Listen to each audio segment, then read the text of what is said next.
Hello बच्चों, let's read the question. The question says the order of filling of electron in the orbitals of an atom will be. तो basically हमें बताना है बच्चों correct order, ठीक है, कि इलेक्ट्रॉन को फिल जब करेंगे तो हम लोग कैसे फिल करेंगे। तो आइए बच्चों सॉल्व करें इसे। एंड फर्स्ट ऑफ ऑल बात करते हैं की कॉन्सेप्ट की।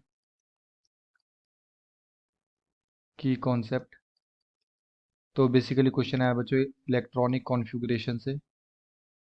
Electronic configuration. एंड जब भी हम लोग इलेक्ट्रॉन भरते हैं बच्चों, है ना, फिल करते हैं, तो क्या चेक करते हैं, एन प्लस एल रूल। ठीक है, एन प्लस एल रूल से हम लोग डिटरमाइन करते हैं जिसका एन प्लस एन का एल का वैल्यू जो है वो कम आता है, सबसे पहले इलेक्ट्रॉन उसमें भरते हैं एंड देन फिर फर्दर आगे बढ़ा जाता है। ठीक है, यहाँ पे जो एन होता है ये हमारा होता है प्रिंसिपल क्वांटम नंबर और एल होता है हमारा एजीमुथल क्वांटम नंबर।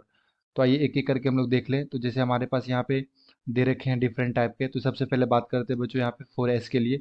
तो यहाँ पे 4s के लिए n का वैल्यू कितना हो गया बच्चों, ये जो हमारे पास ये जो नंबर होता है ये रिप्रेजेंट करता है n को, एंड ये जो हमारे पास सबसेल होते हैं ये रिप्रेजेंट करता है बच्चों l को। ठीक है, तो इसके लिए अगर मैं n का वैल्यू देखूँ n प्लस एल के लिए, n प्लस एल का वैल्यू, तो ये क्या हो जाएगा, n का वैल्यू हमारे पास है 4, और s के लिए जो l का वैल्यू होता है ये होता है बच्चों 0। सो 4 प्लस 0, तो ये किसके इक्वल आ जाएगा, 4 के इक्वल आ जाएगा। ओके, इसी तरह से हम लोग यहाँ पे 3D के लिए देख लें। तो 3D, तो n प्लस एल का वैल्यू यहाँ पे क्या होगा बच्चों, n का वैल्यू होगा 3, एंड d के लिए जो वैल्यू होता है l का जो वैल्यू होता है ये कितना होता है, 2 होता है d के लिए। तो ये 3 + 2, तो ये हमारे पास आ जाएगा 5। एंड उसके बाद हम लोग चेक कर लेते हैं 4p के लिए। सो अगेन n का वैल्यू यहाँ पे कितना है, 4, एंड l का वैल्यू कितना हो जाएगा p के लिए बच्चों, p के लिए हो जाता है 1। सो n प्लस l का जो वैल्यू आएगा हमारे पास ये आ जाएगा 4 + 1, दैट इज़ 5।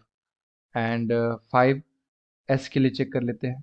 5s के लिए तो ये आ जाएगा हमारे पास 5 + 0, s के लिए l का वैल्यू 0 होता है, तो ये भी हमारे पास कितना आ जाएगा बच्चों, 5 आ जाएगा।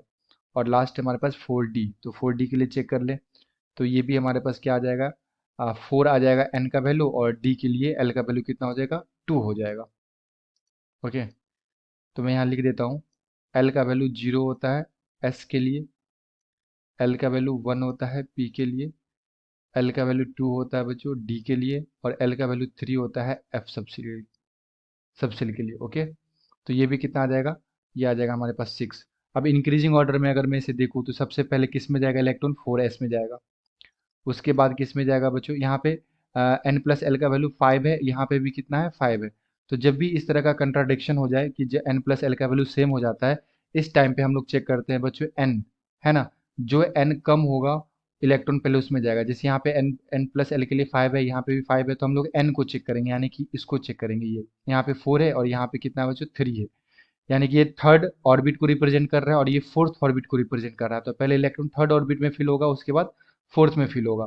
तो इलेक्ट्रॉन जाएगा बच्चों 3D में पहले, उसके बाद जाएगा 4p में, और यहाँ पे भी कितना हमारे पास 5 है, यहाँ पे भी 5 वैल्यू है, तो यहाँ पे भी n का वैल्यू कितना आ रहा है, 5 आ रहा है, यानी कि सबसे ज़्यादा है। तो यहाँ पे उसके बाद 5 में जाएगा, 5s में जाएगा, और उसके बाद किस में जाएगा बच्चों, 4d में जाएगा। तो इस तरह से इलेक्ट्रॉन क्या होंगे, फिल होंगे। सबसे पहले 4s में, फिर 3d में, फिर 4p में, फिर 5s में, और फिर 4d में। और जहाँ पे भी n प्लस एल का वैल्यू सेम हो, जैसे इस तीनों केस में सेम है, यहाँ भी 5, यहाँ भी 5 और यहाँ पे भी 5, इस केस में हम लोग n को देख लेंगे। तो जैसे यहाँ पे 3 है तो पहले इसमें जाएगा, उसके बाद ये 4 वाले में जाएगा, फिर 5 वाले में जाएगा। ओके, तो ये होता है।